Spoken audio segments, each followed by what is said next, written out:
வணக்கம் நண்பர்களே, தமிழ் பிளாசம் சேனலில் கருவேப்பிலை இட்லி பொடி எப்படி செய்கிறதுன்னு பார்க்கலாம். அதற்கு தேவையான பொருட்கள்: ஃப்ளாக்ஸீட் 1 டீஸ்பூன், கருப்புளுந்து 2 டேபிள் ஸ்பூன், மிளகு 1 டேபிள் ஸ்பூன், ஜீரகம் 1 டீஸ்பூன், 7 பூண்டு பல்,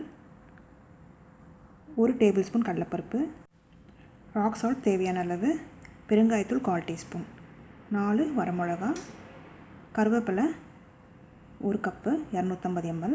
எல்லாத்தையும் தனித்தனியாக வறுத்தெடுத்துக்கலாம். வானொலியில் கடலைப்பருப்பு,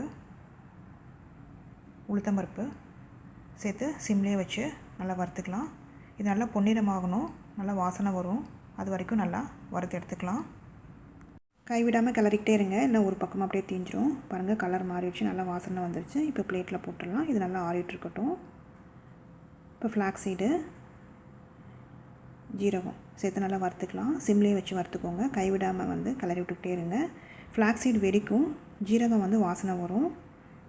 ஒரு 2 நிமிஷம் வறுத்தா போதும். நல்லா வறுபட்டுருச்சு. இப்போ இதையும் பிளேட்டில் போட்டுடலாம். நல்லா ஆறிட்டுருக்கட்டும். மிளகு, வரமிளகா சேர்த்து நல்லா வறுத்துக்கலாம். வரமிளகா காரத்துக்கு ஏற்ற மாதிரி நீங்கள் சேர்த்துக்கோங்க. நான் வெயிலில் காய வச்சு எடுத்தனால 2 நிமிஷம் இதில் வறுக்கிறேன். நீங்கள் வெயிலில் காய வைக்கலாம், கொஞ்சம் நல்லா வறுத்துக்கோங்க, எல்லாம் பூச்சி பிடிச்சிரும். நல்லா வறுபட்டுருச்சு. இப்போ பிளேட்டில் போட்டுடலாம். இது ஆறிட்டுருக்கட்டும். இப்போ தேவையான அளவு உப்பு, பெருங்காயத்தூள் சேர்த்து நல்லா இதில் வறுத்துக்கலாம். இதில் ஈரப்பதம் போகிறதுக்காக தான் இப்படி வறுக்கிறோம். 1 நிமிஷம் வறுத்தா போதும். இப்போ இதையே பிளேட்டில் போட்டுடலாம். ஆறிட்டுருக்கட்டும். இப்போ கொஞ்சமாக எண்ணெய் ஊற்றி பூண்டை வறுத்துக்கலாம். இந்த எண்ணெயில் பொன்னிறமாகிற வரைக்கும் நல்லா சிம்லேயே வச்சு வறுத்துக்கலாம். பொன்னிறம் ஆயிடுச்சு பாருங்கள். இப்போ அடுப்பு ஆஃப் பண்ணிவிட்டு பிளேட்டில் போட்டுடலாம். இதுவும் ஆறிட்டுருக்கட்டும். கருவேப்பிலை போட்டு சிம்லேயே வச்சு நல்லா வறுத்து எடுத்துக்கலாம். கருவேப்பிலை நல்லா கழுவிட்டு தண்ணியெலாம் இல்லாமல் டவலில் தொடச்சி எடுத்து வச்சுருக்கேன். ஃப்ரெஷ் கறி லீவ்ஸில் நம்ம பொடி செஞ்சோம்னா டேஸ்ட் நல்லாயிருக்கும். ட்ரை கறி லீவ்ஸில் பண்ணிங்கன்னா டேஸ்ட் அந்தளவுக்கு இருக்காது. இந்த அளவுக்கு வறுபட்டோன்னே நம்ம பிளேட்டில் மாற்றிடலாம். இது நல்லா ஆறிட்டுருக்கட்டும்.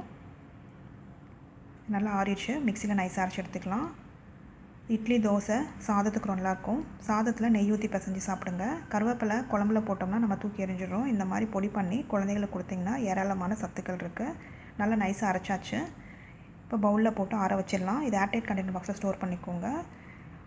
ரொம்ப நாள் கெடாமல் இருக்கும். சுவையான கருவேப்பிலை பொடி ரெடி ஆயிடுச்சு. இந்த ரெசிபி செஞ்சு பார்த்துட்டு உங்களோட கமெண்ட்ஸ் என்ன சொல்லுங்கள். பிடிச்சிருந்தால் லைக் பண்ணுங்கள், ஷேர் பண்ணுங்கள், சப்ஸ்கிரைப் பண்ணுங்கள்.